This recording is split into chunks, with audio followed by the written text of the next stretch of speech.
Now, the National Examinations Council has released the results of the 2025 Senior School Certificate Examination for external candidates, with 71.63% of them achieving 5 credits and above, including English and mathematics. The Registrar, Chief Executive of NECO, Danlami Wushishi, mentioned that 96,979 candidates registered nationwide and 95,160 candidates eventually sat for the examination. He also announced that some supervisors and centers were sanctioned for their involvement in malpractice.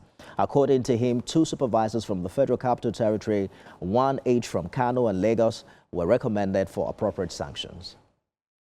The number of candidates who got 5 credits and above, including English language and mathematics, is 68,166 candidates, representing 71.63%.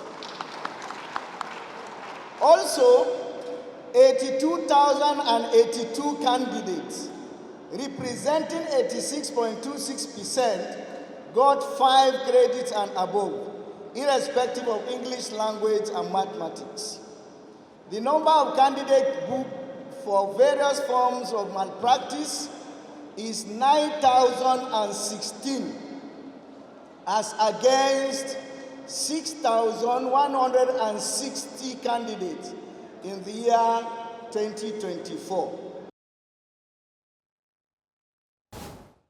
Well, let's bring in education researcher Peter Ogudoro for more on this development. Dr. Ogudoro, thank you for joining us again on the news tonight. At face value, you look at the figure, 71% achieving 5 credits, including maths and English, quite impressive.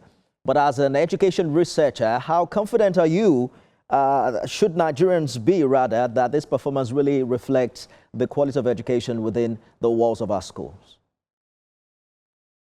Well, we should know that this should be interpreted in the context of the examination that which result we have just received. This is not a major exam. This is a November-December exam, and of course, the candidates who wrote this exam do not constitute up to 5% of children who finish secondary school in Nigeria annually, and so it's not representative of what we are grappling with in the Nigerian school system. And most of the candidates for this exam are people who have written the WASC before, and they are just trying to improve their performance. So they have become exam-wise,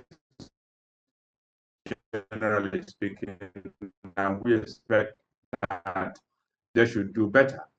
Beyond that, in terms of average older, because some of them are not even products of the regular education system. There are people who have the means, probably keeping jobs and procuring resources that go beyond what the Nigerian school system can avail them.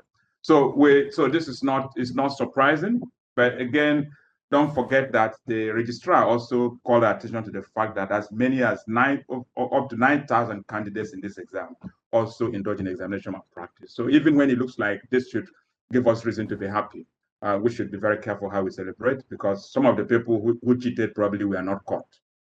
And that's very, very important, because NECO sanctions supervisors to recognize the entire centers for malpractice and what have you.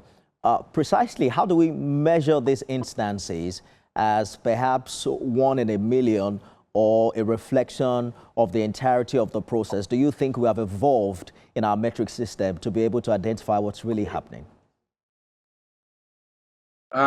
We really are still lagging behind with respect to conducting exams that carry validity. I must tell you that as a researcher in the industry. We are not yet on top of the matter, because the perpetrators of examination malpractice in Nigeria seem to be several steps ahead of the people who conduct the exams, really.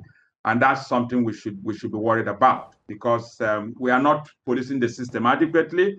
We're also not teaching our children well. A major reason why children indulge in the examination malpractice is the fact that they get to the point of exam and they have no confidence that they can get into the hall and do these things on their own, because we don't teach well. We are not also providing them the resources in terms of laboratory, in terms of labs, to be able to prepare for subjects like biology, chemistry, and physics. So at the end of the day, as they say, necessity is the mother of invention. Since we have made children to believe that without these credits, they can't get into university or probably get jobs, then they have to find a way to cheat to get what society says they must possess. Well, hopefully we'll see some new policy direction moving forward in the new year. Education researcher, Dr. Peter Ogudoro, thank you for talking to us. My pleasure.